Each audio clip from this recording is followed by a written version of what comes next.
Bom dia, hoje é dia 27 de junho, eu sou Marcos Demarque, economista-chefe da Oris Partners, estamos aqui para mais um Oris Podcast Macro. Essa semana, conforme havíamos comentado no podcast da semana passada, seria uma semana bastante carregada de indicadores econômicos, tanto aqui no Brasil como nos Estados Unidos.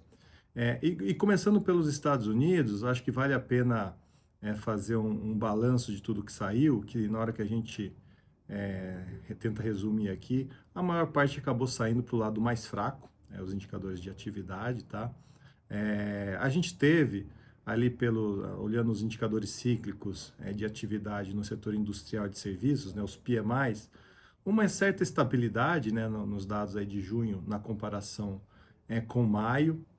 Tivemos alguma notícia positiva ali no que diz respeito a encomendas de bens de capital, dados de maio. É importante porque ali no momento em que o Trump coloca e anuncia as tarifas ali entre março e abril, havia uma expectativa de que de fato você fosse colocar ali barreiras bastante importantes para as empresas no sentido de segurar investimentos, e por esses indicadores o que a gente vê é que até pelo menos maio os impactos não foram significativos.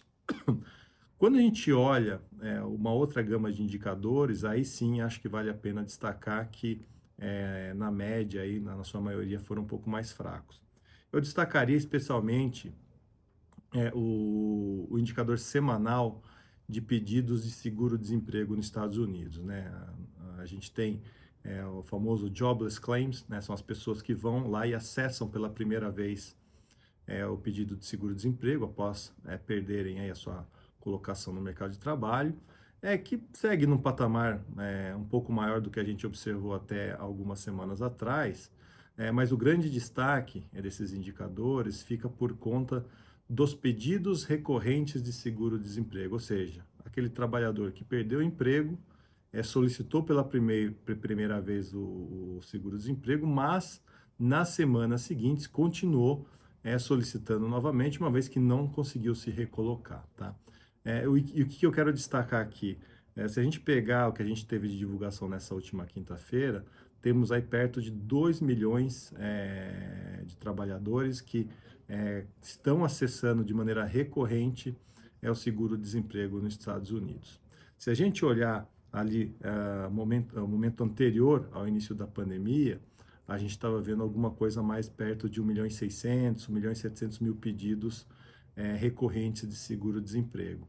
Então, tendencialmente, nas últimas semanas, especialmente aí nos últimos 2 meses, a gente tem visto aí uma piora nessa métrica. O que sugere, entre outras coisas, e talvez seja o mais relevante, é que a facilidade de recolocação no mercado de trabalho que a gente observava aí até poucos meses atrás, talvez esteja ficando um pouco mais complicado, né? Então, embora a gente ainda tenha uma taxa de desemprego em patamar historicamente baixo, né? Talvez o que a gente comece a ver emergir agora nesse momento é alguma piora qualitativa no sentido da recolocação, tá?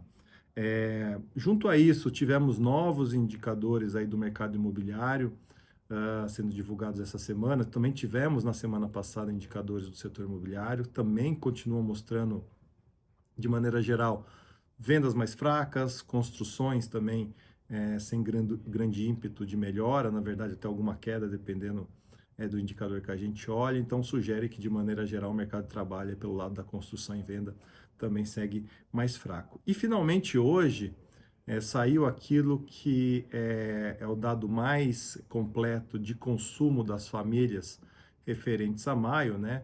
Que considera não apenas o consumo de bens, mas o consumo de serviços, e acabou sendo um número mais fraco, uma contração de 0,3% na comparação com maio, já em termos reais, ou seja, descontado aí a inflação do período, sugerindo um segundo tri com consumo um pouco mais fraco, né? Então, quando a gente soma tudo que eu coloquei aqui, temos aí o mercado de trabalho que parece que qualitativamente vem perdendo um pouco de fôlego, e o consumo de maio aí também apontando para um número mais fraco, né? Não é à toa que observamos aí ao longo dessa semana é uma reprecificação de cortes de juros nos Estados Unidos. É uma reprecificação marginal. Até a semana passada o mercado precificava aí 2 cortes de juros para o ano. Agora a gente está falando alguma coisa, 2,5 cortes precificados na curva nesse momento. É uma mudança muito pequena, mas ela está ocorrendo. E acho que o interessante é trazer um pouco, inclusive, aquilo que a gente comentou na semana passada, que se a gente olhar do ponto de vista do Fed, que se reuniu e decidiu manter os juros na quarta-feira da semana retrasada, a gente ali nas projeções atualizadas do colegiado, a gente viu um grande grupo dos diretores do Fed, que são 19 ao todo, né, votando votando não, colocando que as projeções, eles projetavam para esse ano nenhum corte de juros, e um outro grande grupo projetando 2 cortes de juros para esse ano, né? Então, do ponto de vista aí, de fazer um balanço dos indicadores, o colegiado está bastante dividido. E acho que essa precificação de 2,5 cortes está refletindo principalmente o que a gente tem observado aí no curto prazo desses indicadores um pouco mais fracos, né? E de qualquer forma, essa divisão, vamos dizer assim, do colegiado do Fed faz sentido, né? Se por um lado a gente tem indicadores de atividade mais fracos, marginalmente mais fracos, não é nada aí que desperte grandes preocupações, por outro lado, a gente ainda tem uma inflação que incomoda e deve incomodar ainda no curto prazo, especialmente na hora que as tarifas chegarem ao consumidor, né? Por que que eu digo isso? A gente teve a divulgação também do PCI, né, que é a outra métrica de inflação mensal divulgada nos Estados Unidos, que inclusive é a preferida do Fed, que na sua métrica ali do núcleo acabou acelerando de 2,6 para 2,7% na variação em 12 meses. Então tem um desafio da inflação, que ainda é importante, existe aí uma necessidade de se acompanhar o que vai acontecer assim que os estoques dos produtos se exaurirem aí nas prateleiras das lojas e chegarem com preço novo diante das tarifas que foram implementadas desde o início do ano. Então, nesse sentido, o que vai ser muito relevante, na nossa opinião, é acompanhar, por exemplo, um indicador de mercado de trabalho referentes a junho, que sairá na semana que vem, na sexta-feira da semana que vem, comentaremos aqui, onde o mercado está esperando 120 mil contratações líquidas para o mês. Entrando em Brasil, acho que o grande destaque aí da semana foram os indicadores de inflação. Tivemos aí a prévia, a preliminar da inflação de junho sendo divulgado, no IPCA 15, teve uma variação de 0,26% no mês contra mês, o mercado esperava 0,30%, não foi tão, foi um pouco mais baixo do que se esperava. De qualquer forma, a inflação em 12 meses acabou desacelerando, saiu de 5,4% em maio para 5,3% agora em junho, e as métricas subjacentes, né, as medidas de núcleo também apontando para números um pouco inferiores do que o mercado esperava. Por exemplo, a média dos núcleos teve uma variação de 0,31% na comparação mensal, o mercado esperava 0,37%.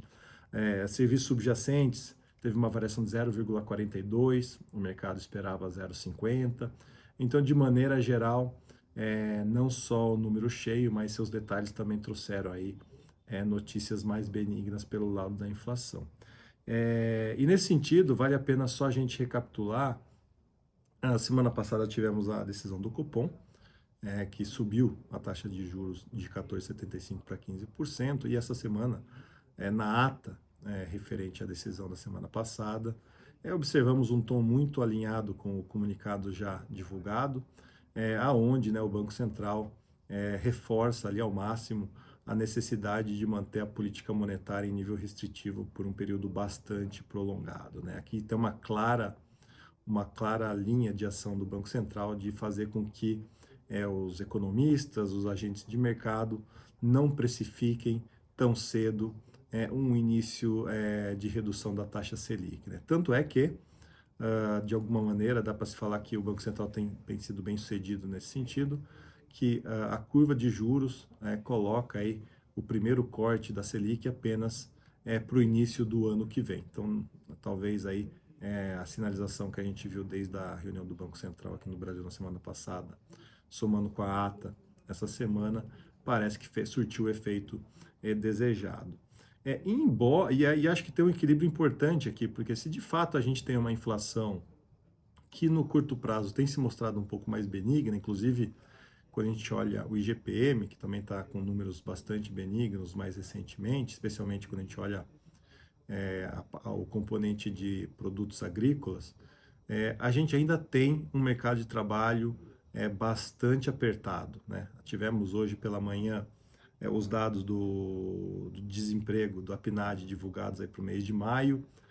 Nas nossas contas aqui, nos dados dessazonalizados, a gente vê que a taxa de desemprego bateu uma nova mínima histórica, agora em 6,1%, caindo aí de 6,2% em abril, sugerindo que de fato existe ainda um mercado de trabalho muito aquecido que, se mantido, né, tende a pressionar a inflação ou pelo menos deixar, não fazer com que a inflação convirja tão rapidamente para a meta.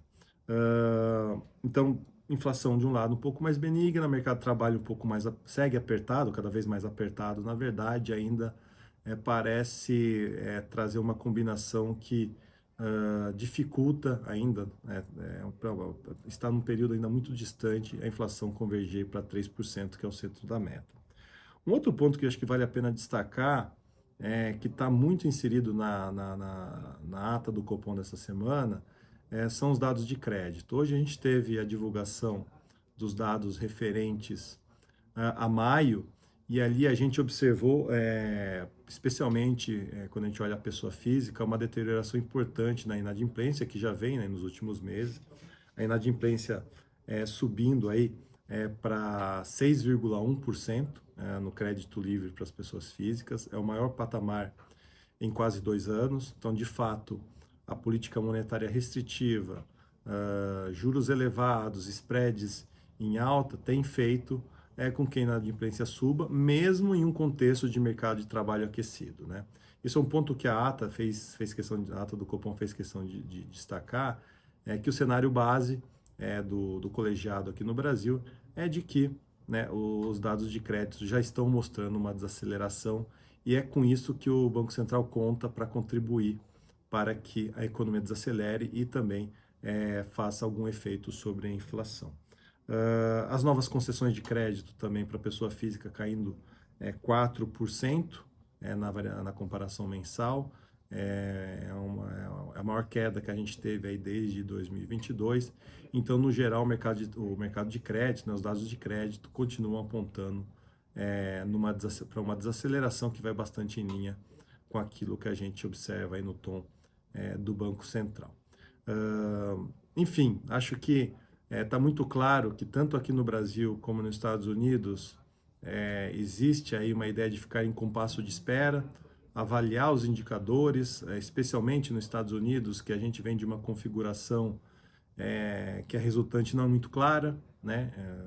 Tarifas em alta, aí você tem uma postergação, um adiamento, negociações em andamento, que a gente não sabe até onde vai se estabilizar, e se é que vai ter, de fato, uma resultante positiva, né? A gente sabe que nos últimos dias, China e Estados Unidos chegaram num acordo com relação às tarifas, embora a gente não tenha muitos detalhes sobre qual é a negociação final de um acordo comercial entre as duas potências, mas tem ainda pendente alguma combinação, alguma conversa ali com a União Europeia, mas tudo parece caminhar para uma solução bem melhor do que se imaginava até 3 meses atrás. Mas, de qualquer forma, o que a gente está observando pelo lado da economia também desperta atenção, uma vez que os indicadores estão mais fracos. E aqui no Brasil, um contexto ainda de política monetária extremamente apertada, em meio ao mercado de trabalho que parece que segue bastante pujante, apesar dessa dinâmica aí dos juros.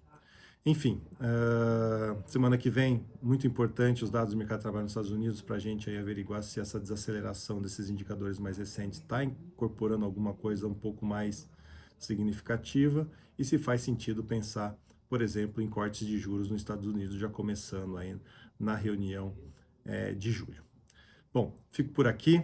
Agradeço a todos e a todas aí pela audiência, e até a próxima semana.